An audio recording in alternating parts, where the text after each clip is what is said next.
जय हिंद साथियों, आज के इस क्लास में आप सभी लोगों का स्वागत है। तो दोस्तों, आज हम बात करने वाले हैं सूफी आंदोलन और भक्ति आंदोलन के बारे में। 8वीं शताब्दी में जब समाज में अंधविश्वास, कुरीतियां ये अपने चरम सीमा पे थी, तो कुछ अनुयायी यानी कि कुछ लोग उभर के सामने आते हैं और अपने मत के अनुसार ईश्वर को प्राप्त करने के लिए कुछ रास्ता प्रदान करते हैं। ओके, कि इस रास्ते से ईश्वर को प्राप्त किया जा सकता है या मोक्ष को प्राप्त करने के लिए कुछ मार्ग समाज को बताना शुरू करते हैं। उसको लेके समाज के बहुत सारे लोग इन संप्रदायों से जुड़ना शुरू कर देते हैं। इसी को एक तरह से आंदोलन के रूप में देखा गया है। तो इस्लाम जगत में जो ये आंदोलन चला उसको सूफी आंदोलन के बारे में कहा जाता है।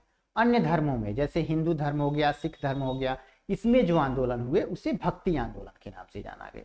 तो हम लोग सूफी आंदोलन के बारे में सबसे पहले यहाँ पे चर्चा करने वाले हैं। तो यहाँ से जो क्वेश्चन बनता है वही हम देखेंगे, बाकी व्यर्थ की जो चीजें हैं वो नहीं देखेंगे हम लोग।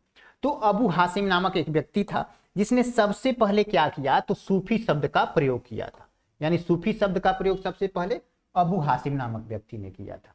और जो लोग सूफी संत के शिष्यता ग्रहण करते थे यानी चेला बन जाते थे, उस चेला को मुरीद कहा जाता था। ठीक है, हिंदू धर्म में चेला कहा जाता है, शिष्य कहा जाता है, लेकिन सूफी संप्रदाय में उसको मुराद कहा जाता है। और देखो, सूफी जिन आश्रमों में रहते थे उसको किस नाम से जानते थे, तो खानकाह या मठ के नाम से जानते थे। खानकाह या मठ के नाम से। सूफियों का जो धर्म संघ था वो दो हिस्सों में बटा हुआ था। दो हिस्सों में, एक को बासारा कहते थे और एक को बेसारा कहते थे। बासारा क्या होता था, तो जो इस्लाम धर्म को अपनाए हुए थे और फिर सूफी संप्रदाय में शामिल हो जाते थे उसको बासारा कहते थे। और जो इस्लाम धर्म के अलग के लोग थे और वो सूफी से जुड़ते थे उसको बेसारा कहते थे। मतलब इस्लाम धर्म से जुड़े हुए व्यक्ति को बासारा कहते थे और जो इस्लाम धर्म को नहीं मानता था, मतलब उससे अलग व्यक्ति था, वो बेसारा कहलाता था। अब देखो, भारत की बात करें तो भारत में दो संप्रदाय यानी दो सिलसिले की जड़ें बहुत मजबूत थी। यानी भारत में हर जगह इन्हीं सिलसिले यानी इन्हीं संप्रदायों की चलती थी। इसमें से एक था चिश्ती और एक था सुहरावर्दी। ये संप्रदाय पूरे भारत में फैले हुए थे।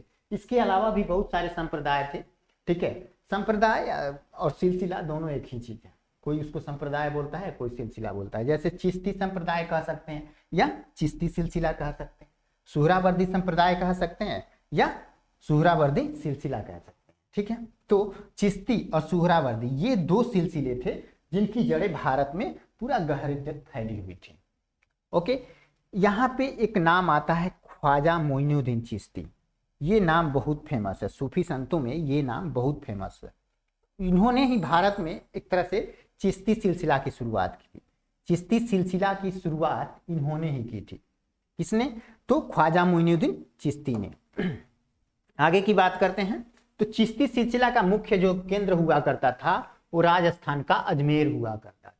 वही वाले एरिया में एक तरह से चिश्ती संप्रदाय का ज्यादा बोलबाला हुआ करता था।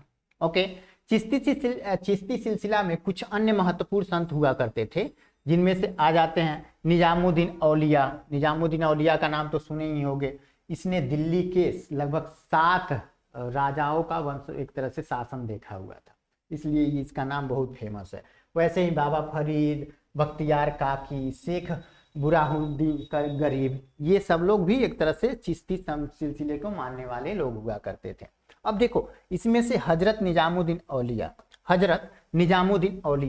यही निजामुद्दीन औलिया है जिसने अपने जीवन काल में दिल्ली के 7 सुल्तानों का शासन देखा था। पूछता ये क्वेश्चन, दिल्ली के 7 सुल्तानों का शासन काल किस चिश्ती एक तरह से अनुयायी ने देखा था, तो वो कौन था, तो हजरत निजामुद्दीन औलिया था।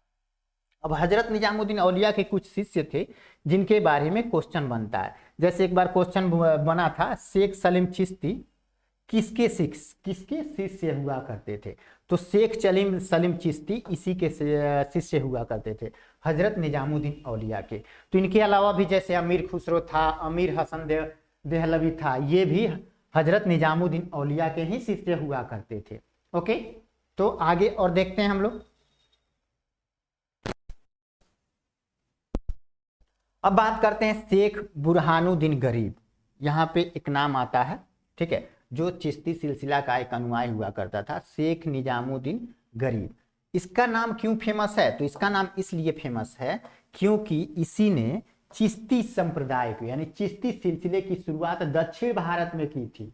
भारत का जो ये वाला हिस्सा हो जाता है, नीचे वाला हिस्सा हो जाता है, इधर शुरू करने का जो कार्य किया था तो इसी ने किया था। ठीक है, चिश्ती सिलसिले की शुरुआत दक्षिण भारत में शेख बुरहानुद्दीन गरीब ने किया था 1340 ईस्वी में।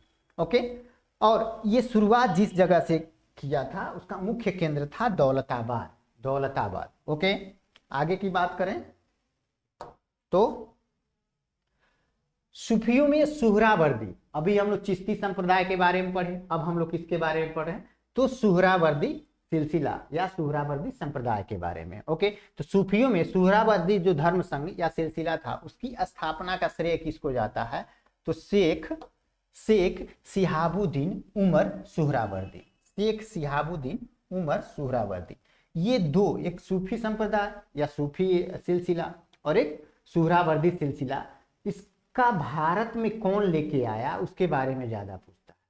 ओके, तो सूफियों में सुहरावर्दी धर्म संघ या सिलसिले की स्थापना शेख शिहाबुद्दीन उमर सुहरावर्दी ने किया था। ठीक है, ये भारत का ही, भारत में ही एक तरह से इसकी स्थापना करने का कार्य शिहाबुद्दीन सुहरावर्दी ने किया था। अब देख लेते हैं शेख अब्दुल्ला सतारी। शेख अब्दुल्ला सतारी ने एक अलग सिलसिले की शुरुआत की थी जिसका नाम था सतारी सिलसिला। ये भी पीएससी में पूछा हुआ क्वेश्चन है। क्यों पूछा हुआ क्वेश्चन है? क्योंकि इसका जो मुख्य केंद्र था ना वो बिहार में हुआ करता था, बिहार में, इसलिए यहाँ एक ये क्वेश्चन बनता है पीएससी में। शेख अब्दुल्ला सतारी ने सतारी सिलसिले की शुरुआत की। चिश्ती सिलसिला देखे, सुहरावर्दी सिलसिला देखे, अब हम क्या देख रहे हैं तो सतारी सिलसिला। ठीक है, इसका मुख्य केंद्र क्या था तो बिहार था। अब दूसरा सिलसिला देखते हैं, इसका नाम है कादरी सिलसिला या कादरी धर्म संघ। ओके, इसकी स्थापना का श्रेय किसको जाता है तो सैयद अबुल कादिर अल जिलानी। ये नाम अक्सर कहाँ पे देखने को मिलता है तो अरब देशों में। ठीक है, ये बगदाद का रहने वाला था और वहीं पे इस सिलसिले की शुरुआत किया था। ठीक है, तो ये उतना महत्वपूर्ण नहीं हो जाता है। आगे की बात करते हैं तो भारत में इस सिलसिले के प्रवर्तक जो थे वो मोहम्मद गौस थे। मोहम्मद गौस, तो कादरी धर्म संघ या ज्यादातर क्वेश्चन पूछता है कादरी सिलसिले की शुरुआत भारत में किसने की थी तो ये मोहम्मद गौस ने की थी। मोहम्मद गौस ने की थी। अब देखो राजकुमार दारा के बारे में आप लोगों ने सुना होगा, जो शाहजहां का बड़ा वाला बेटा हुआ करता था, बड़ा वाला बेटा, उसने कादरी सिलसिले को अपना लिया था। कादरी सिलसिले को अपना लिया था और मुल्ला शाह का शिष्य हो गया था। ये मुल्ला शाह का शिष्य बन गया था और ये कादरी सिलसिले को अपना लिया था। आगे की बात करते हैं, आगे की तो नक्शबंदी धर्म संघ एक आता है, नक्शबंदी सिलसिला या धर्म कहिए, दोनों एक ही बात है। तो इसकी स्थापना किसने की तो इसकी स्थापना ख्वाजा उबैदुल्ला ने की थी। ख्वाजा उबैदुल्ला ने की थी। अजीब अजीब नाम है, हालांकि ये इस्लाम धर्म जगत से जुड़ा हुआ एक तरह से आंदोलन है तो उसी से संबंधित नाम होगा, लेकिन अटपटा थोड़ा लगता है ना, उतना सीधा नहीं है, लेकिन जो इस धर्म के होंगे उनके लिए ये आसान हो जाता है बहुत ही। तो नक्शबंदी धर्म संघ या सिलसिला की स्थापना किसने की तो ख्वाजा उबैदुल्ला ने की थी। भारत में इस सिलसिला की स्थापना ख्वाजा बकी बिल्लाह ने की थी। नक्शबंदी सिलसिले की शुरुआत भारत में किसने की थी तो ख्वाजा बकी बिल्लाह ने की थी। अब देखो फिरदौसी जो थी, फिरदौसी वो सुहरावर्दी सिलसिला का ही एक शाखा हुआ करता था, इसी का ही शाखा हुआ करता था, जिसका जो कार्य क्षेत्र था ज्यादातर वो बिहार में ही था। तो ये क्वेश्चन पूछता है यहाँ से। ओके, अब आते हैं हम लोग अपने जहां से बहुत सारे क्वेश्चन बनते हैं भक्ति आंदोलन से। भक्ति आंदोलन देखो 8वीं शताब्दी में तो सूफी आंदोलन की शुरुआत हुई थी, लेकिन उससे पहले ही भक्ति आंदोलन की शुरुआत हो गई थी 6ठी शताब्दी में ही। 6ठी शताब्दी में ही भक्ति आंदोलन की शुरुआत हो गई थी, तो इसकी बात कर लेते हैं। ओके, तो 6ठी शताब्दी में भक्ति आंदोलन की शुरुआत कहाँ होती है तो तमिल क्षेत्र में होती है, दक्षिण भारत वाला हिस्सा, वहां पे एक तरह से भक्ति आंदोलन की शुरुआत होती है। साथ में कर्नाटक और महाराष्ट्र में ये फैलता है, वहां से शुरू होता है और कर्नाटक और महाराष्ट्र में इसका विस्तार होना शुरू होता है। भक्ति आंदोलन का विकास 12 अलवर वैष्णव संतों और 63 नैनार शैव संतों ने किया। ये लोग मिलके भक्ति आंदोलन की शुरुआत, यानी 12 अलवर वैष्णव संत, यानी वैष्णव विष्णु भगवान को मानने वाले। अब देखो राम शब्द आए, श्री कृष्ण शब्द आए या विष्णु भगवान का नाम आए, तो ये तीनों नाम वैष्णव धर्म से ही संबंधित है। यानी भगवान राम, कृष्ण और भगवान विष्णु, ये तीनों रूप एक ही भगवान का है, तो वो सब वैष्णव धर्म से संबंधित है। तो इसमें जो वैष्णव धर्म के 12 लोग थे वो मिलके, वैष्णव धर्म के 12 लोग मिलके और 63 शैव धर्म के लोग मिलके, शैव धर्म को नैनार कहा जाता था और ये वैष्णव धर्म को और अलवार कहा जाता था। तो ये लोग मिलके एक तरह से भक्ति आंदोलन की शुरुआत किया था। यहाँ पे देखोगे ये सारे लोग यहाँ जो भी देख रहे हैं ये भक्ति आंदोलन के ही एक तरह से मुख्य अनुयायी हैं। ओके, यहाँ पे गुरु नानक, कबीर दास, ये सारे लोग देख रहे हैं ना, तुलसीदास, ये सब, इनके बारे में एक एक करके सबके बारे में हम लोग को पढ़ना है। अब देखो यहाँ पे बात करें तो शैव नैनार और वैष्णव अलवार, ये जो लोग थे ना वो जैन धर्म और बौद्ध धर्म के विपरीत मत देते थे। जैसे जैन धर्म और बौद्ध धर्म में ईश्वर की मान्यता ही नहीं थी, मतलब ईश्वर को पूजना ही नहीं चाहते थे उस धर्म में। लेकिन यहाँ पे शैव धर्म में और वैष्णव धर्म में क्या बताया गया है, तो ईश्वर के प्रति अगर आप भक्ति भाव रखते हैं तो ही आप एक तरह से मोक्ष प्राप्त कर सकते हैं। लेकिन यहाँ जैन धर्म और बौद्ध धर्म में ये चीजें नहीं बताई गई है, तो ये उससे विपरीत अपना मत देना शुरू करते हैं समाज में और बताते हैं कि ईश्वर के प्रति व्यक्तिगत भक्ति को ही मुक्ति का मार्ग एक तरह से कहा गया। ठीक है, तो यहाँ किस बारे में दिया हुआ है, तो सीधी सी बात अगर समझे तो शैव नैनार और वैष्णव अलवार जैनियों और बौद्धों के अपरिग्रह को अस्वीकार करते हैं। यानी वो मानते हैं कि जैसे जैन धर्म और बौद्ध धर्म में माना जाता है कि ईश्वर नहीं है, मतलब ईश्वर की मान्यता उसमें नहीं है, लेकिन ये जो धर्म है भक्ति आंदोलन के तहत वैष्णव धर्म और शैव धर्म, इसमें भगवान को माना गया है और भक्ति के माध्यम से ही मोक्ष को प्राप्त करने की एक तरह से रास्ता बताया गया है। ओके, आगे देखते हैं। तो अलवारों में एकमात्र महिला साध्वी हुआ करती थी। ये क्वेश्चन बनता है। अलवार किनको कहा गया, तो वैष्णव धर्म के जो उपासक थे उनको अलवार कहा गया। उनमें एक महिला साध्वी हुआ करती थी जिसका नाम था अंडाल। अब देखो शैव मत में अपार जो हुआ करते थे वो पल्लव राजा हुआ करता था महेंद्र वर्मन, उसको शैव धर्म स्वीकार करवाया था। शैव धर्म स्वीकार कराने का कार्य किया था अपार ने। किसको, तो महेंद्र वर्मन को। आगे की बात करते हैं तो भक्ति आंदोलन को दक्षिण भारत से उत्तर भारत में लाने का कार्य किया था वो रामानंद ने किया था। ये क्वेश्चन बहुत बनता है,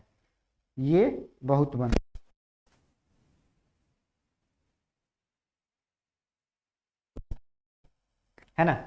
चलो आगे देखते हैं। तो भक्ति आंदोलन को दक्षिण भारत में, हालांकि भक्ति आंदोलन की शुरुआत तो दक्षिण भारत में हुई थी, तो दक्षिण भारत से उत्तर भारत में भक्ति आंदोलन लाने का कार्य जो किया था वो किसने किया था, तो रामानंद ने किया था। ये क्वेश्चन कई बार बना हुआ।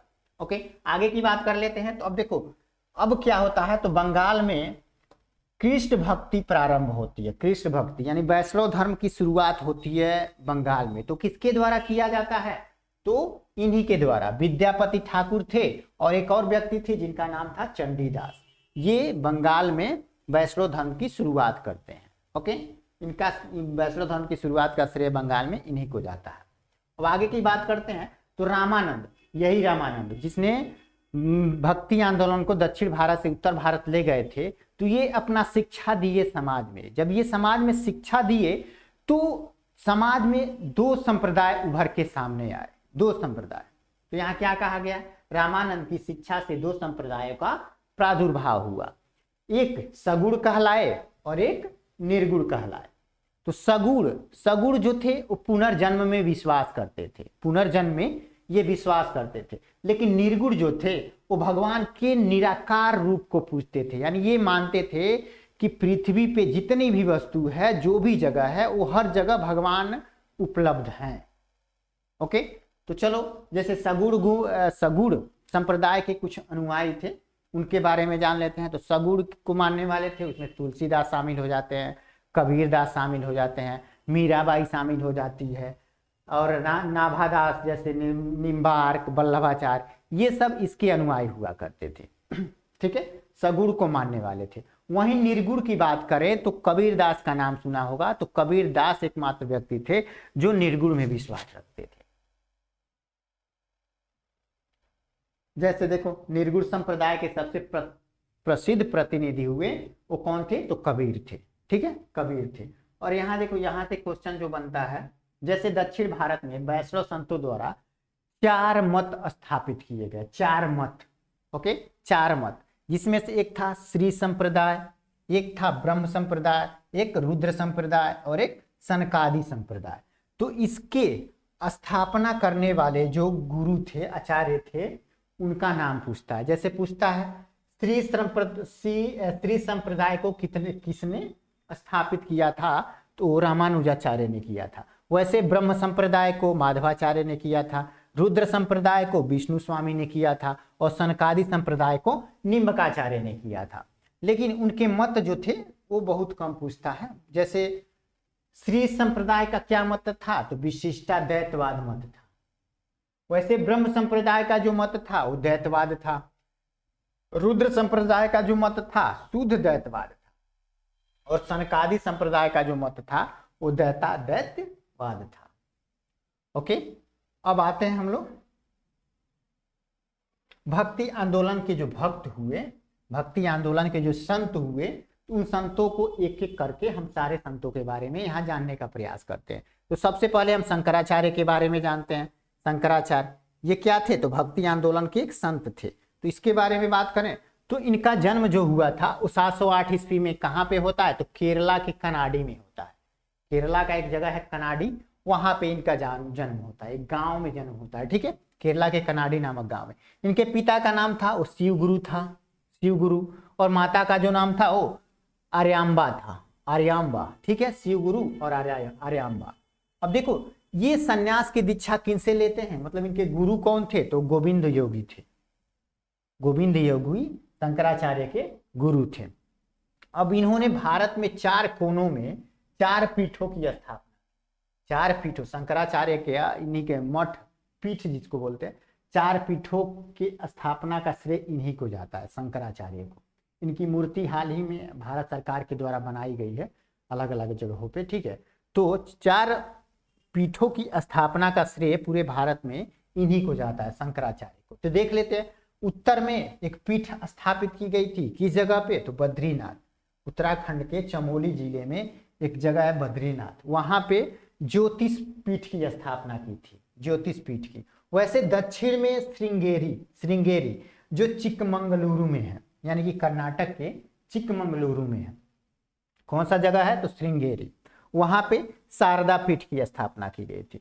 उत्तर में ज्योतिष मठ, दक्षिण में शारदा पीठ, पूर्व में पुरी, यानी उड़ीसा की बात की जाए, उड़ीसा का एक पुरी जिला है, पूरी जगह है। ठीक है, जिला भी और जगह भी है। तो वहां पे कौन सा मठ हुआ था, तो गोवर्धन पीठ की स्थापना की गई थी। वैसे ही पश्चिम में द्वारका गुजरात में है, जामनगर में, गुजरात के जामनगर जिले में है द्वारका। वहां पे शारदा पीठ की स्थापना की गई थी। तो उत्तर में ज्योतिष मठ, दक्षिण में शारदा मठ, पूर्व में गोवर्धन मठ और पश्चिम में शारदा मठ। ये याद रखना क्योंकि यहाँ से क्वेश्चन बनता है, आगे की बात करते हैं। तो चारों पीठों में सबसे पहले जिस पीठ की स्थापना हुई थी वो थी श्रृंगेरी पीठ। और शंकराचार्य की मृत्यु फिर कब हो जाती है, तो शंकराचार्य की मृत्यु होती है 820 ईस्वी में। 820 ईस्वी में इनकी मृत्यु हो जाती है। अब शंकराचार्य ने बादरायण से ब्रह्मसूत्र के आधार पर अपने सिद्धांत का प्रतिपादन किया था। यानी वो जो सिद्धांत समाज में दिए थे शंकराचार्य, उस सिद्धांत को प्राप्त कहाँ से किया था, तो प्राप्त किया था बादरायण का एक किताब है जिसका नाम है ब्रह्मसूत्र, वहां से उन्होंने उस सिद्धांत को प्राप्त किया था। शंकराचार्य थे वो शैव धर्म को मानने वाले थे, शैव धर्म को मानते थे, तथा उन्होंने पंचायतन पूजा का निरूपण किया था। यानी पंचायतन पूजा जो आजकल गांव समाज में देखने को मिलता है, गांव समाज में देखने को मिलता है पंचायतन पूजा, उसका निरूपण किया था। ठीक है, जिसमें शिव पूजा, विष्णु पूजा, शक्ति, सूर्य, गणेश, इन सब के पूजा का विधान है। जैसे आज हमारे समाज में होता है ना, घर घर गांव गांव में जिस प्रकार का पूजा है वो एक तरह से पंचायतन पूजा के अंतर्गत ही आता है। ओके, आगे की बात करें तो रामानुजाचार्य आते हैं। रामानुजाचार्य का नाम सुना होगा, बहुत ही फेमस व्यक्ति थे, 11वीं शताब्दी के ये हुआ करते थे। इन्होंने राम को अपना आराध्य माना, यानी कि राम भक्ति में ये विश्वास करते थे। ओके, इनका जन्म कब होता है तो 1017 ईस्वी में मद्रास के निकट एक जगह है पेरुम्बर, ठीक है, वहां पे इनका जन्म होता है। 1137 में इनकी मृत्यु हो जाती है। रामानुज ने वेदांत में प्रतिक्षण अपने गुरु जिनका नाम था यादव प्रकाश, उनसे एक तरह से प्राप्त करते हैं। तो इनके गुरु कौन थे रामानुज के, तो यादव प्रकाश हुआ करते थे। ओके, रामानुज ने विशिष्टाद्वैतवाद के सिद्धांत का प्रतिपादन किया।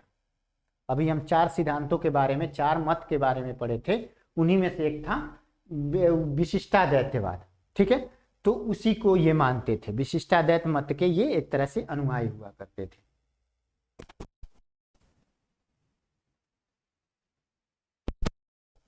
ओके, फिर आते हैं रामानुजाचार्य के अनुसार आत्मा और परमात्मा का जो संबंध है ना, वो किस प्रकार बताया गया है तो चिंगारी और अग्नि के समान बताया गया है, ठीक है। चिंगारी और अग्नि के जैसा इनका संबंध बताया गया है। आत्मा और परमात्मा का जो संबंध होता है वो चिंगारी और अग्नि के समान होता है। रामानुज ने अनुयायियों को वैष्णव कहा जाता है, जो रामानुज के अनुयायी थे वो वैष्णव कहे जाते थे। आगे की बात कर लें तो अब आते हैं कौन, तो अब आते हैं रामानंद ये भी फेमस व्यक्ति हुआ करते थे। भक्ति आंदोलन के संतों में देखा जाए तो इनका भी नाम सर्वोपरि आता है।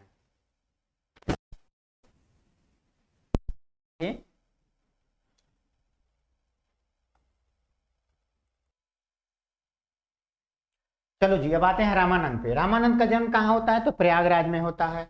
इनकी शिक्षा भी वहीं होती है, प्रयाग तथा वाराणसी में होती है। इन्होंने अपना संप्रदाय सभी जातियों के लिए खोल दिया था, मतलब सभी जात इनके संप्रदाय में आके शामिल हो सकते थे, ठीक है।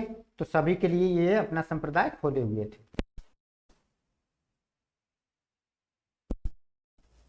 रामानुज की भांति इन्होंने भी भक्ति को मोक्ष का एकमात्र साधन बताया था। रामानुज ने बताया था, ठीक है, रामानुज ने बताया था कि भक्ति के माध्यम से मोक्ष की प्राप्ति की जा सकती है। तो इन्होंने भी सेम वैसे ही ये लाइन दोहराया था कि भक्ति के माध्यम से ही मोक्ष को प्राप्त किया जा सकता है। इन्होंने मर्यादा पुरुष राम और सीता की आराधना को स्वीकार किया था, ठीक है।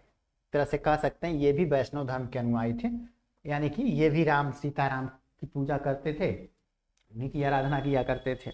रामानंद के 12 शिष्य हुआ करते थे, 12 शिष्य, जिसमें से 2 महिलाएं थी और 2 महिलाओं के बारे में अक्सर पूछता है, जिसमें से एक पद्मावती थी, एक सुरसरी थी। पद्मावती और सुरसरी थी। इनके प्रमुख शिष्य हो गए जैसे कि रैदास जो एक चमार जाति के थे, कबीर जो जुल्हा जाति के थे, धन्ना जाट जाति का था, सेना नाई था, पीपा राजपूत था, सघन्ना ये कसाई हुआ करता था। मतलब एक तरह से ये सारे इनके शिष्य हुआ करते थे, जो अलग अलग जाति धर्मों को मानने वाले लोग हुआ करते थे।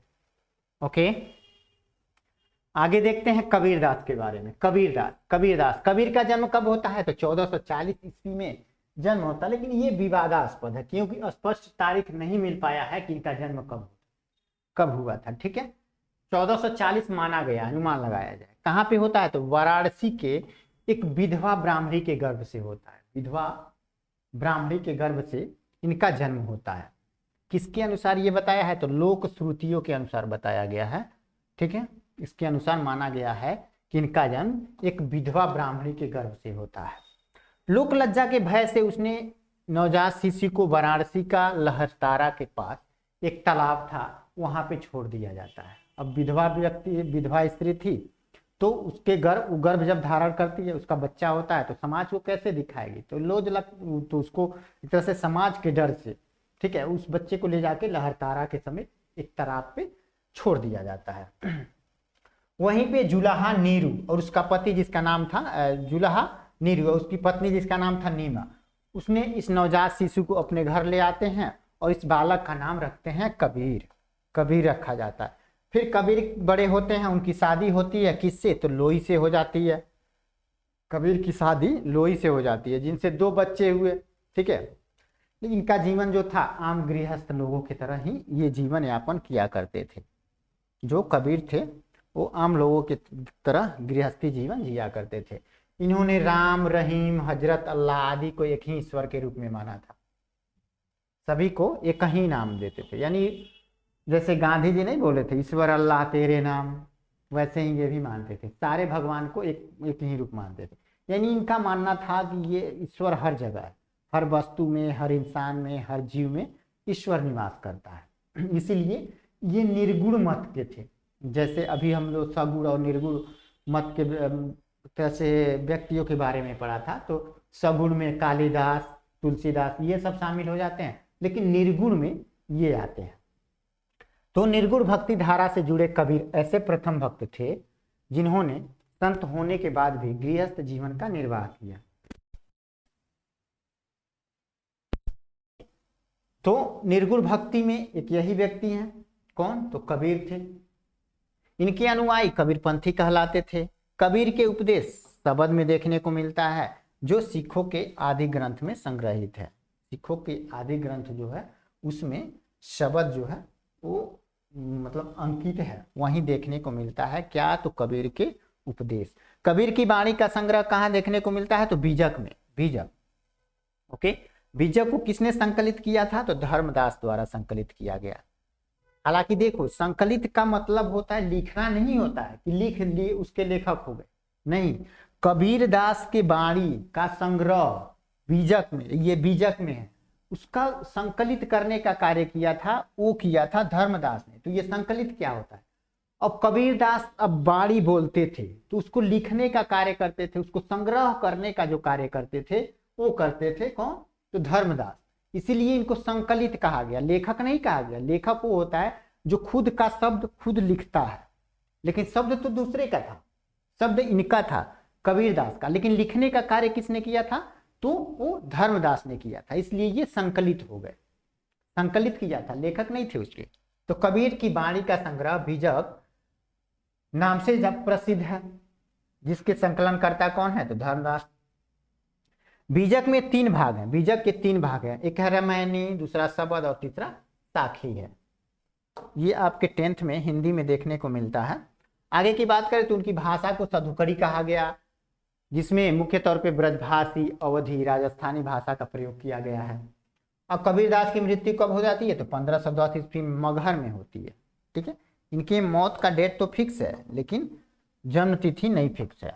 मगहर में इनकी मृत्यु हुई थी। अब देखो, यहाँ से बहुत महत्वपूर्ण एक क्वेश्चन बनता है आपके एग्जाम में। क्या? तो कबीर जो थे वो सुल्तान सिकंदर लोदी के समकालीन हुआ करते थे। तो यहाँ पूछता है कबीर किसके समकालीन हुआ करते थे? तो कबीर किसके समकालीन हुआ करते थे? तो सिकंदर लोदी के समकालीन हुआ करते थे। अब आते हैं गुरु नानक देव के बारे में पढ़ने। गुरु नानक देव का जन्म 1469 ईस्वी में कहाँ पे होता है? तो उस समय पंजाब अविभाजित था, मतलब भारत पाकिस्तान का विभाजन नहीं हुआ था, तो पंजाब में ही हुआ था। कहाँ पे? तो रावी नदी के तट पर स्थित एक जगह है तलवंडी, तलवंडी नामक ग्राम में हुआ था, जो अब वर्तमान में ननकाना साहिब के नाम से जाना जाता है। तो ये अभी वर्तमान में कहाँ है? तो पाकिस्तान में। पाकिस्तान में ननकाना साहिब के नाम से ये जाना जाता है, लेकिन पहले यही तलवंडी के नाम से जाना जाता था। उनके माता का नाम तृप्ता था, ठीक है, और उनके पिता का नाम मेहता कालूराम हुआ करता था, जो एक पटवारी का काम करते थे।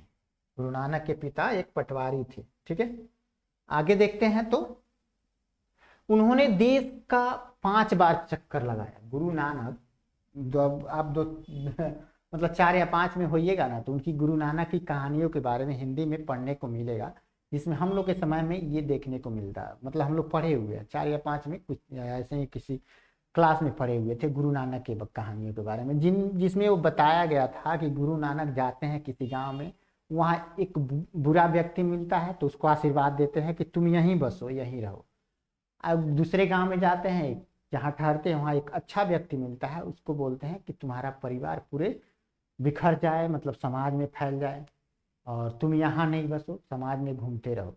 ताकि उनके कहने का मतलब है कि बुराई एक जगह सीमित रहे तो ही अच्छा है, और अच्छाई पूरे समाज में फैल के अच्छाई को फैलाए तो अच्छा है। ठीक है, तो उन्होंने देश का 5 बार चक्कर लगाया, जिसे उदासीस कहा गया। क्या कहा गया, तो उदासीस, उदासीस। उन्होंने कीर्तनों के माध्यम से अपना उपदेश दिया। कीर्तन, आज के डेट में जो कीर्तन होता है ना, जहाँ गाना बजाना होता है, उसके माध्यम से उन्होंने अपना उपदेश दिया। इनकी मृत्यु जो हुई थी वो करतारपुर में हो गया था। कब, तो 1539 ईस्वी में, 1539 ईस्वी में करतारपुर में इनकी मृत्यु हो गई थी।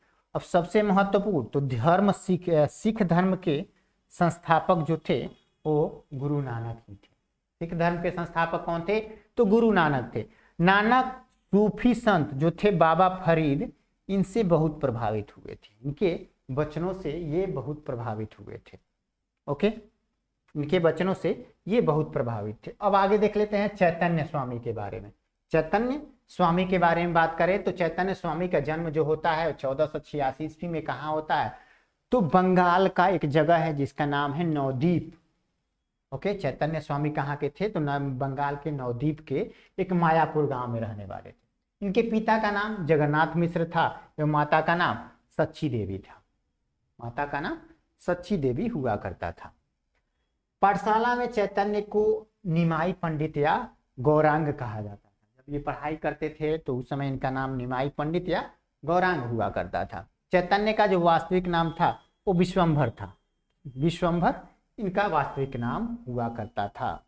इन्होंने गोसाई संघ की स्थापना की थी। ये क्वेश्चन बना हुआ है, गोसाई संघ की स्थापना किसने की थी, तो वो यही चैतन्य स्वामी ने ही किया था। और साथ ही संकीर्तन प्रथा का भी एक तरह से जन्म इन्हीं के समय में हुआ था। हालांकि इन्हीं को माना जाता है कि संकीर्तन प्रथा का जन्म इन्होंने ही किया था, ये जिसको कीर्तन शैली कहा गया।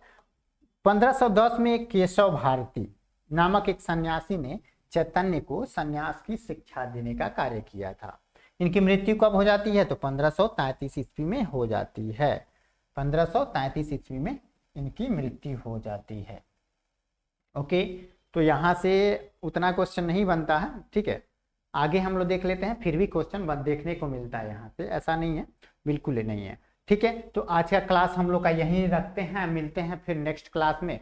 ये थोड़ा लुसेंट का एक हार्ड टॉपिक हो जाता है, यहाँ से क्वेश्चन उतना नहीं बनते हैं, फिर भी कभी कभी देखने को मिल जाता है क्वेश्चन यहाँ से। लेकिन जो सिलेक्शन होता है ना आप लोग का, फाइनल सिलेक्शन, वो इन्हीं टाइप के टिपिकल क्वेश्चन से होता है।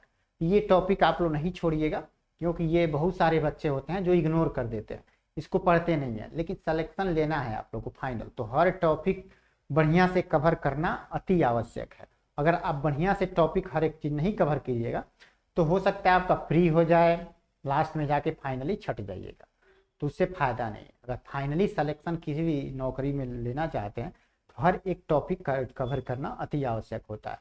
तो आज का क्लास हम लोग यहीं रखते हैं, मिलते हैं नेक्स्ट क्लास में। तब तक के लिए सभी को tata bye bye, thank you.